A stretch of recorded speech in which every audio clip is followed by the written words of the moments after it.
অবাধ ও শান্তিপূর্ণ ভোটের দাবিতে মঙ্গলবার জলপাইগুড়ি জেলাশাসক দপ্তরে স্মারকলিপি প্রদান করল 12 জুলাই কমিটি। এদিন তারা অতিরিক্ত জেলাশাসক সাধারণের কাছে স্মারকলিপি প্রদান করেন। ভোটকর্মীদের নিরাপত্তা সুনিশ্চিত করা, ভোটের আগে প্রহসন বন্ধ করা সহ 9 দফা দাবিতে এই স্মারকলিপি প্রদান করা হয়েছে। এই বিষয়ে 12 জুলাই কমিটির জেলা যুগ্ম আহ্বায়ক বাণীব্রত সাহা বলেন, ভোটকর্মীদের নিরাপত্তা সহ ভোটের সময় সব ধরনের প্রহসন বন্ধ করার ব্যবস্থা করতে হবে প্রশাসনকে। তা না হলে আগামীতে বৃহত্তর আন্দোলন করবেন তারা।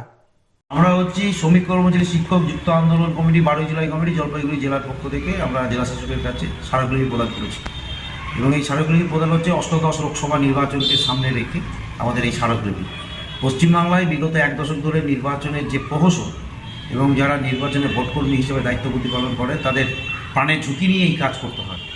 এই সমস্ত ক্ষেত্রে প্রশাসন যাতে যথাযথ ব্যবস্থা গ্রহণ করে, নিরাপত্তা সুনিশ্চিত করে এবং ভোটকর্মীদের যে ভোটাধিকার প্রয়োগ, তাদের যে ইডিসি পোস্টাল ব্যালট, এক্ষেত্রে সেখানে শাসক দলের পরিচালিত যে সংগঠন, কর্মচারীদের সংগঠন, তারা নানাভাবে এতে কর্মচারীরা যাতে ভোটাধিকার প্রয়োগ করতে না পারে তার জন্য তারা ভিতর থেকে ব্যবস্থা গ্রহণ করে।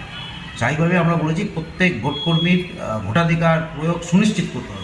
শুধু ভোটকর্মী নয়, ভোটের কাজে যুক্ত যে ড্রাইভার, খালাসি সহ বিভিন্ন ধরনের কর্মচারী তারা যুক্ত হয়, তাদের প্রত্যেকে গণতান্ত্রিক অধিকার, ভোটাধিকার প্রয়োগ করা সুনিশ্চিত করতে হবে।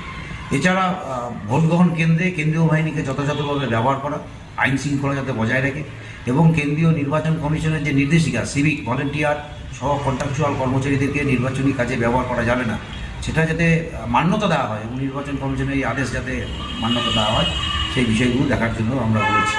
এবং আমরা এটাও বলেছি যে কর্মচারীদের নিরাপত্তার প্রশ্নে প্রশাসনের কোনো ধরনের দুর্বলতা, গাফিলতি যদি আমাদের নজরে আসে তাহলে আমরা বৃহত্তর সংগ্রাম আন্দোলন গড়ে তুলতে বাধ্য থাকি। মোট কত দফা দাবিতে গিয়েছিলেন? আমরা গিয়েছিলাম, আমাদের মোট হচ্ছে 9টা দাবি, আমাদের 9টা দাবি নিয়ে আমরা গেছি এবং প্রত্যেকটা দাবি অতিরিক্ত জেলাশাসক সাধারণ তিনি শুনেছেন, ধৈর্য সহকারে শুনেছেন, মত বিনিময় করেছেন, প্রতিশ্রুতি আমাদের দিয়েছেন যে আমাদের দাবিগুলো পূরণে যথাযথ প্রশাসনিক ব্যবস্থা তারা গ্রহণ করবে।